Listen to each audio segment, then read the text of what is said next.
বাঁচার সুযোগ থাকলেও দেশ এবং দেশের মানুষের কথা চিন্তা করে নিজের জীবনকে উৎসর্গ করে গেলেন অকুতোভয় পাইলট আসিম জাওয়াদ।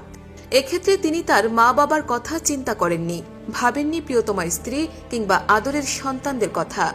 তার ভাবনায় ছিল কেবলই দেশের মানুষের সুরক্ষা। বিমানটি লোকালয়ে পড়লে অসংখ্য মানুষের প্রাণ যেতে পারত। এ কথা ভেবে নিজের জীবনের তোয়াক্কা করেননি তিনি। বিমানটিকে নদীর ওপর নিয়ে শেষ মুহূর্তে বিমান থেকে প্যারাশুট দিয়ে নিচে নেমে আসেন। বিমান বাহিনীতে স্কোয়াড্রন লিডার হিসেবে কর্মরত ছিলেন আসিম জাওয়াদ। তার সাথে থাকা অপর পাইলট ছিলেন উইং কমান্ডার সোহান।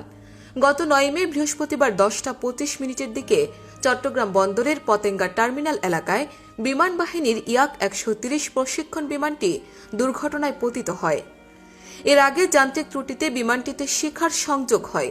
এ সময় বড় ধরনের ক্ষতি এড়াতে দুই বৈমানিক অত্যন্ত সাহসিকতা ও দক্ষতার সঙ্গে বিমানটিকে বিমানবন্দরের নিকট অবস্থিত ঘনবসতিপূর্ণ এলাকা থেকে জনবিরল এলাকায় নিয়ে যেতে সক্ষম হন।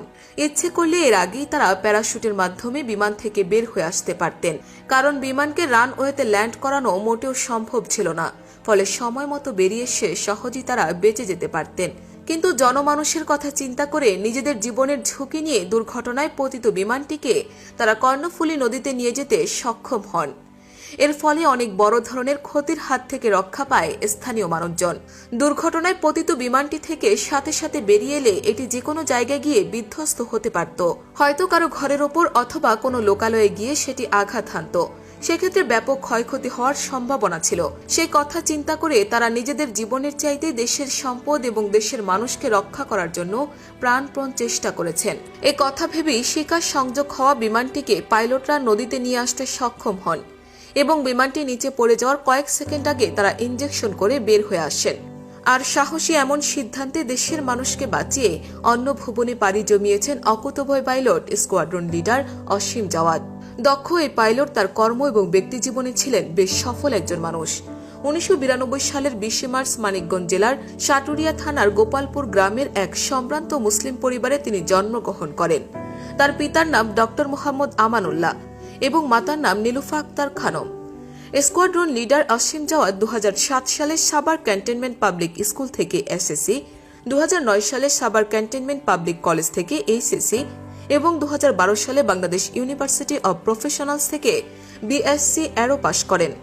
2010 সালের 10 জানুয়ারি তিনি বাংলাদেশ বিমান বাহিনীতে যোগদান করেন এবং 2011 সালের 1 ডিসেম্বর ক্যাডেটদের জন্য সর্বোচ্চ সম্মান সোর্ড অব অনার প্রাপ্তি সহ জিডিপি শাখায় কমিশন লাভ করেন। চাকরিকালীন সময়ে তিনি বিমান বাহিনীর বিভিন্ন ঘাঁটি ও ইউনিটে গুরুত্বপূর্ণ পদে নিয়োজিত ছিলেন। তিনি পেশাদারী দক্ষতা ও সাফল্যের স্বীকৃতিস্বরূপ মফিজ ট্রফি, বিমান বাহিনী প্রধান ট্রফি ও বিমান বাহিনী প্রধানের প্রশংসাপত্র লাভ করেন। এছাড়াও জাতীয় বিমান বাহিনীতে কোর্সে অংশগ্রহণ করে সাফল্যের স্বীকৃতিস্বরূপ chief of air stuffs trophy for best in fly Indian air force অর্জন করেন। তার কমিশন প্রাপ্তির পর চাকরিকাল 12 বছর 5 মাস 9 দিন। চলে যাওয়ার কালে তার বয়স হয়েছিল 32 বছর 1 মাস 20 দিন। তিনি স্ত্রী, 1 কন্যা, 1 পুত্র, বাবা মা এবং অসংখ্য গুণগ্রাহী রেখে গেছেন। এই বৈমানিকের চলে যাওয়ার খবরে এলাকায় শোকের ছায়া নেমে এসেছে। কান্নার রোল পড়েছে তার স্বজন ও প্রতিবেশীদের ঘরে। একমাত্র সন্তানকে হারিয়ে বাকরুদ্ধ হয়ে পড়েছেন মা নীলুফা আক্তার খানম। বারবার তিনি জ্ঞান হারাচ্ছেন। আসিম জাওয়াদের অকাল প্রস্থানে প্রধানমন্ত্রী শেখ হাসিনা, বিমান বাহিনী প্রধান সহ আরো অনেকে শোক জানিয়েছেন। বিমান বাহিনী প্রধানের নির্দেশক্রমে দুর্ঘটনার কারণ উদ্ঘাটনের জন্য ইতোমধ্যে বিমান বাহিনীর একটি উচ্চ পর্যায়ের তদন্ত কমিটি গঠন করা হয়েছে।